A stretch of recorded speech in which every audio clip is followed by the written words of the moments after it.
how to search for emails quickly on Microsoft Outlook. Hey everyone, welcome back to the channel. If you are new here, don't forget to hit the subscribe button and turn on the notification bell to not miss any updates. So today I'll show you how to search for mails using keywords and filters in Microsoft Outlook. So let's dive right in. First things first, open up your Microsoft Outlook, and then you need to go to the search bar in the top and then put in your keyword.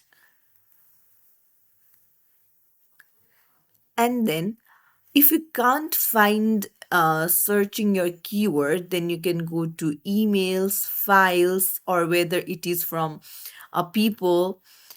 And then another option is you can see filters on the right hand side.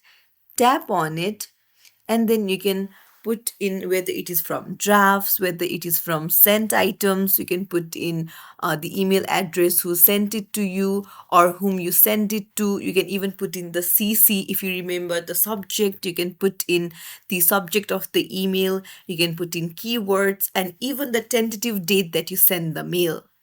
And then if you tick on attachments, then it will show you the attachments as well. And then just hit search. In this way, it will be very easy for you to find mails in Outlook. So if you found this tutorial helpful, don't forget to like and subscribe to our channel for more tips and tricks. Thank you for watching.